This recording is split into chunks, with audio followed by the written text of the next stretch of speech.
한국형 전투기 KF-21을 개발하고 있는 한국항공우주산업이 해킹을 당한 사실이 뒤늦게 공개됐습니다. 해킹 배후로 북한이 지목되고 있는데 오늘 세상 돋보기에서는 선택된 영재들 7천 명의 북한 해커의 실체를 파헤쳐보도록 하겠습니다. 조경진 기자와 함께합니다. 어서 오십시오. 한국항공우주산업 어떻습니까? 피해가 심각한 겁니까? 네, 지난 4월 9일에 문재인 대통령이 20년 만에 한국형 전투기 개발했다고 크게 기뻐했던 사실 기억하실 겁니다. 우리도 우리 손으로 만든 첨단 초음속 전투기를 갖게 되었습니다. 세계 8번째 쾌거입니다. 네, 세계 8번째로 초음속 전투기를 개발한 곳이 바로 한국항공우주산업 카인데 이 북한으로 추정되는 세력에 의해서 해킹을 당한 걸로 지금 보입니다. 북한 해커 조직 킴스키 소행으로 추정이 되는데요.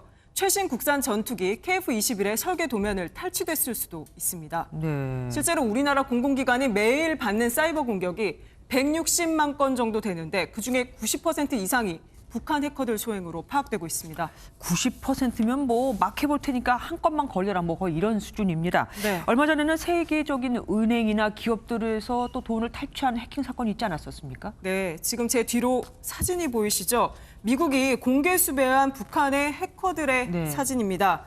해킹에서 빼돌린 돈을 핵미사일 자금으로 쓰이는 것으로 추정이 되고요. 이 코로나로 국경이 봉쇄되고 대북 제재가 계속되는 상황에서 이게 사실 유일한 자금줄로 보여지고 있습니다. 과거에는 디도스 공격이나 좀비 공격 같은 이 동시다발적인 해킹을 했는데 이 수법도 점점점 진화하고 있어서 당하는 경우가 많을 수밖에 없다고 합니다. 실제 공격자들이 쓰고 있는 그런 실제 메일들을 분석을 해보면 굉장히 정교하고 내가 실제 관심이 있는 어떤 업무 내용으로 보내고 있어서 쉽게 이거를 속지 않을 수 없을 정도로.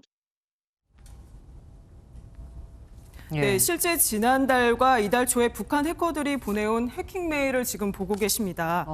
사례비 지급 명목으로 이 악성 문서 파일을 열어보게끔 유도하는 이런 수법입니다. 과거에 북한 해커가 우리 청와대 홈페이지를 해킹한 적도 있지 않았습니까? 네, 지난 2013년 6월 25일인데요. 당시 저희 MBN 보도한 이 화면 지금 직접 보고 계십니다. 이게 지금 보시는 영상이 청와대 홈페이지입니다.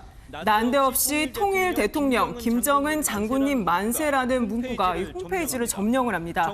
정보 조사 결과 당시 공격은 북한 소행이었던 것으로 밝혀졌습니다.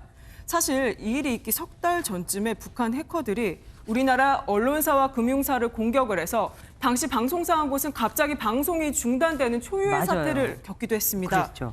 이를 보고 어나니머스에서 공개적으로 그렇다면 오는 6월 25일에 우리가 북한을 사이버 공격하겠다 이렇게 선전포고를 했는데요. 정작 그날 아침 10시에 청와대 홈페이지가 공격을 당한 겁니다. 북한이 그러니까 말 그대로 선제 공격을 한 겁니다. 네.